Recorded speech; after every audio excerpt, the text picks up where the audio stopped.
As a sports fan, I have to confess. Sometimes the game gets kind of boring. That's when I unfold my Samsung Galaxy Z Fold 7 and use multi-window viewing on its large screen. Boring game? I'm checking out my fantasy baseball league at the same time. Score still 1-0? I'm replying to emails in the other window, scoring points with the boss. Semifinals finally getting exciting? I'm buying tickets to the finals and booking my flights. Can your phone do that? The new Galaxy Z Fold 7. Get yours at Samsung.com. Hey, it's Ryan Reynolds here from Mint Mobile. Now, I was looking for fun ways to tell you that Mint's offer of unlimited premium wireless for $15 a month is back. So I thought it would be fun if we made $15 bills. But it turns out that's very illegal. So there goes my big idea for the commercial. Give it a try at mintmobile.com/switch. Upfront payment of $45 for 3-month plan, equivalent to $15 per month required. New customer offer for first 3 months only. Speed slow after 35 gigabytes if network's busy. Taxes and fees extra. See mintmobile.com.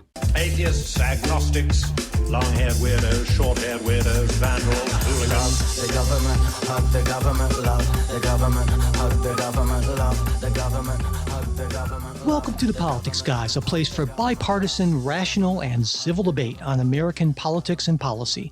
I'm Northern Kentucky University political scientist Michael Baranowski.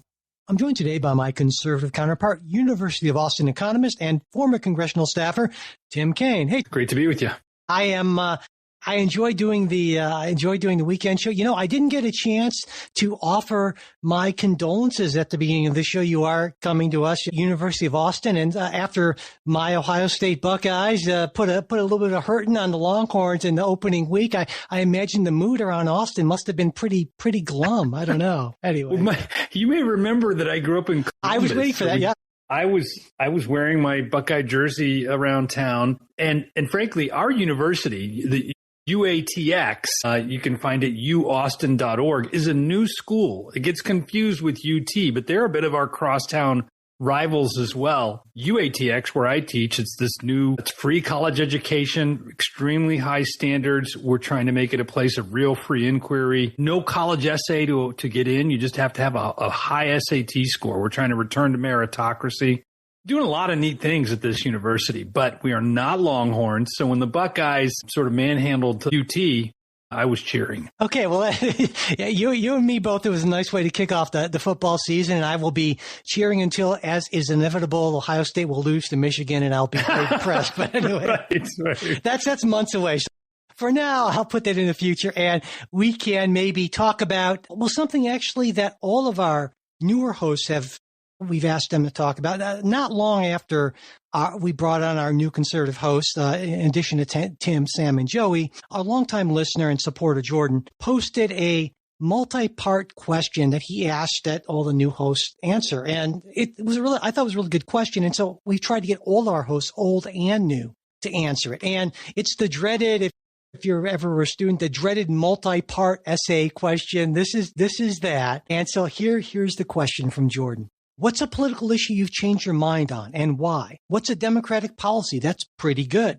What's an area you think President Trump hasn't handled as well as you would have liked? And what's one Republican idea or value you wish Democrats understood? So I think that's a 4-part question, Tim.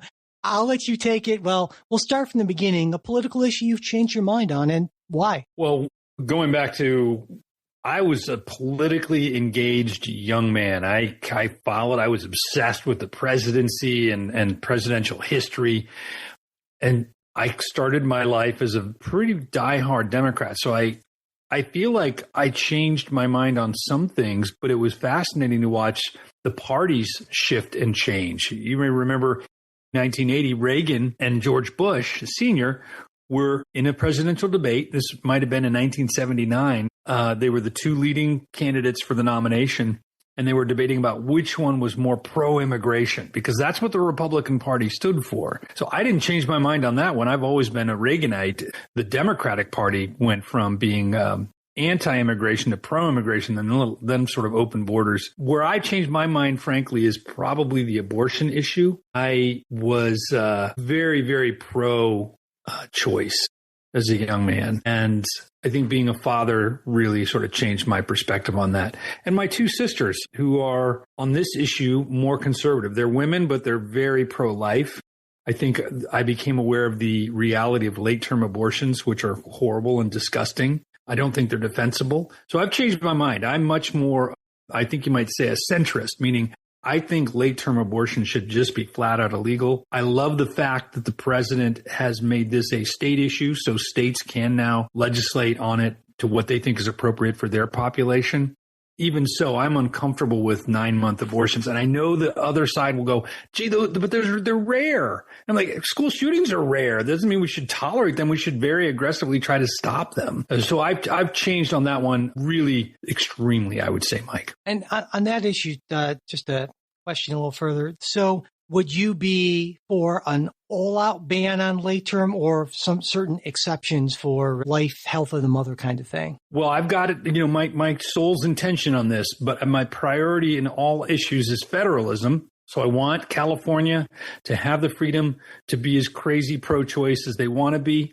If I were a California voter, I would be voting against what that state has become.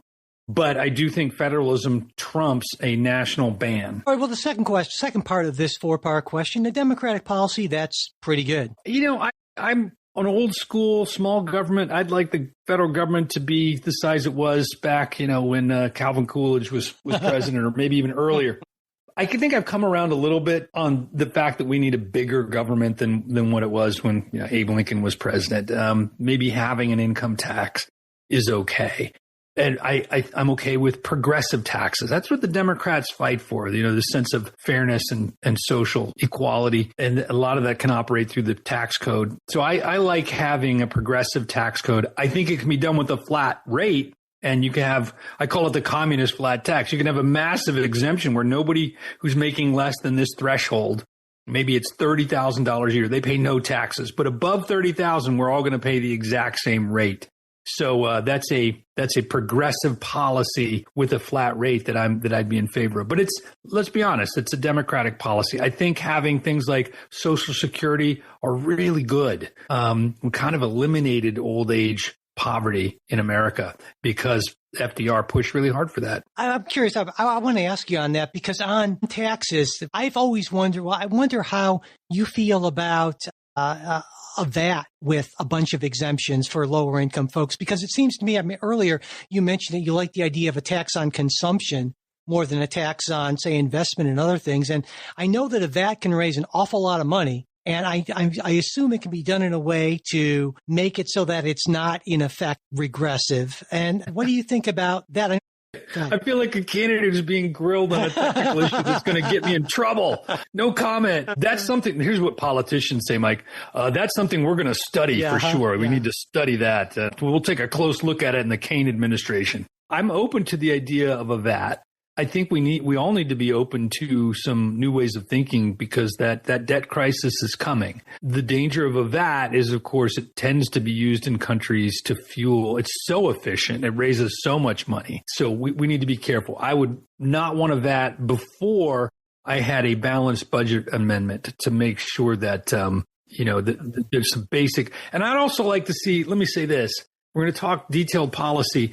I'd like to amend the Constitution more. And one of the amendments that we need to get in place is what's the maximum amount the federal government can take from a person? I think combined federal, state, and local, nobody should be having half of their earnings taken. So I'd put a 50% cap. I'd actually like to see it be lower, like 33%. But if there's a max tax amendment, sure, then we can talk about that. Only Murders in the Building, Season 5. The hit Hulu original is back. The night Buster died, he was talking with this mobster. Was he killed in a hit?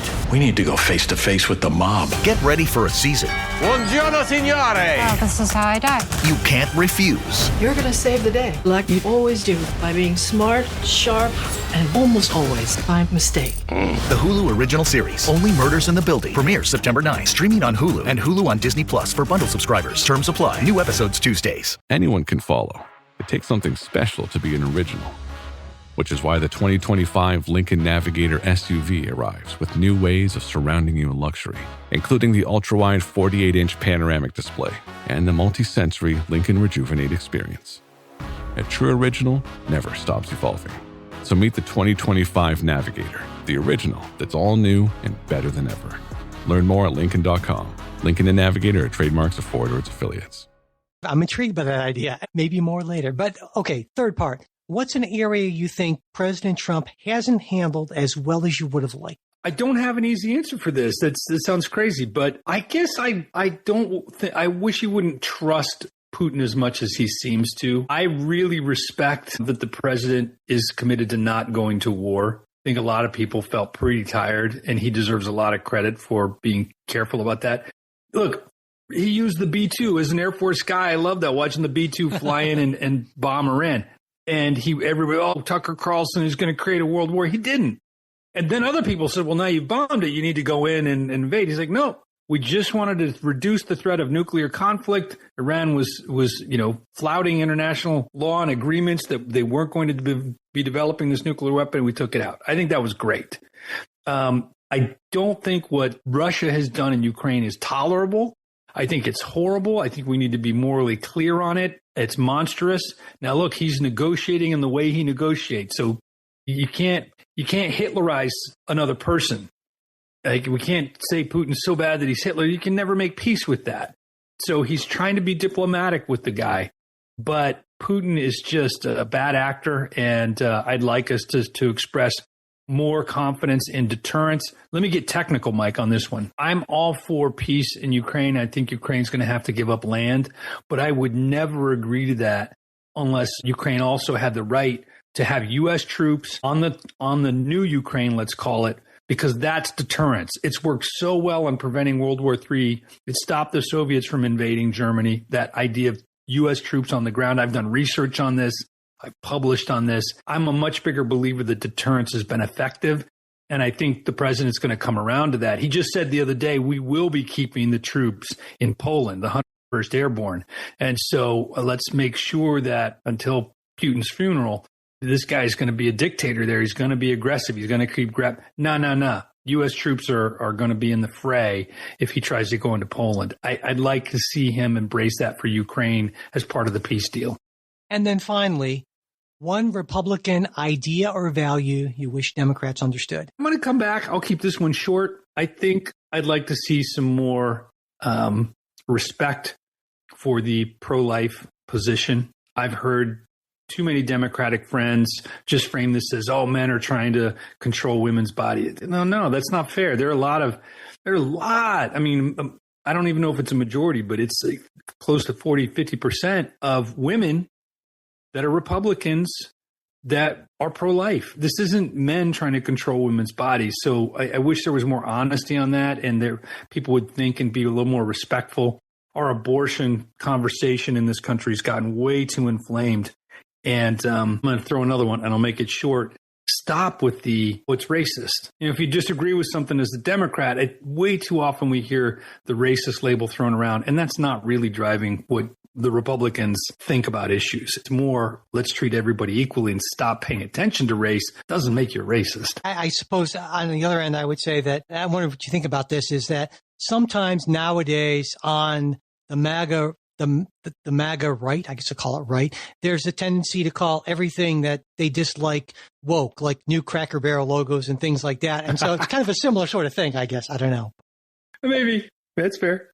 So, I already answered Jordan's question, but I went in putting together the segments for this week. I was thinking about the questions, and I want to put an addendum to my answer, and that is, I'm actually thinking I'm not sure I've changed my mind exactly, but I'm in the midst of possibly changing my mind on something pretty important. That's unitary executive theory. Okay, now you need to those of us who are slow like me, I don't know what the unitary executive theory is. There you go. The unitary executive theory is essentially the idea that, in a nutshell, that it is the president's executive branch, and he can hire and fire anyone he wants, reorganize whatever he wants, do whatever he wants with those agencies. If you want to fire everyone, if you want to not spend money that Congress has appropriated, basically, if it's within the executive branch, the president has complete and utter control, including things like if he wanted to just fire the entire board of the Federal Reserve, he could do that. That's sort of the unitary executive theory. Fascinating. Now, didn't this come up like under Abe Lincoln, that there were various presidents have appointed a Secretary of War or a Secretary of State, and then later they wanted to get rid of the guy, and they weren't able to. And that's exactly, at least certainly personnel is a huge part of it. And well, my view for the longest time has been that, no, this is dangerous. It concentrates far too much power in an already far more powerful president than the framers wanted, and rightly so, the president to be. But as I started thinking about the arguments, because Donald Trump has pushed a lot of the conventions that constrain presidents from doing things, not laws, just conventions like don't invoke emergency powers when it's clearly not an emergency, whereas Donald Trump is like, hey, here's a problem that I'm going to solve my way, try to stop me. And that's a very different approach. And so it's brought to the fore a lot of these questions about exactly what are the limits of presidential power. And so, especially given that this is coming during a time of Trump and a lot of things he wants to do are things that I think are bad ideas, to say the least, I'm very inclined to be against this. But when I started thinking about the arguments in a greater context, and that so Congress routinely delegates power to administrative agencies or creates so-called independent agencies. Now ostensibly, this allows for more expertise-based, non-political decision-making. But in reality, what it also is, sometimes much more than that, is a way for Congress to skirt accountability. I mean, if something goes wrong, you blame the bureaucrats, not Congress or not the president, especially if it's the president of your party. And what a unitary executive does is it puts accountability squarely in the hands of the president, meaning that Congress either needs to accept full presidential control under the vague laws that they're passing because they don't want to take responsibility, or Congress needs to do the hard work of writing legislation clearly that constrains presidential power. So no more broad, well, if there's an emergency, no, specify in the legislation. And so in the end, you get more accountability both from the president and from Congress. And so that's pretty compelling to me in a lot of ways, although I'd rather be making the argument under a Democratic presidency than a Republican presidency, especially a Trump presidency. And so I'm not saying I've changed my mind on this, but I am really thinking about it. I've been doing some reading and thinking, and so I may be changing my mind on this. I'm kind of in an in-between status on that. We hope you enjoyed this preview of our supporters-exclusive midweek show. If you'd like to hear the rest of the episode, we hope you'll consider becoming a supporter. Supporters get ad-free access to all of our shows, membership in our Politics Guys Discord group where you can join in on the conversation, and other benefits at different levels of support. To become a supporter, go to patreon.com/politicsguys. You can also support us through Venmo or @politicsguys or through PayPal. You'll find all of our support links in the show notes as well as at politicsguys.com/support. And if you'd like to get the midweek show, but you're not in a position to become a financial supporter, that's not a problem. Just send me an email at mike@politicsguys.com, and I'll be happy to get that set up for you.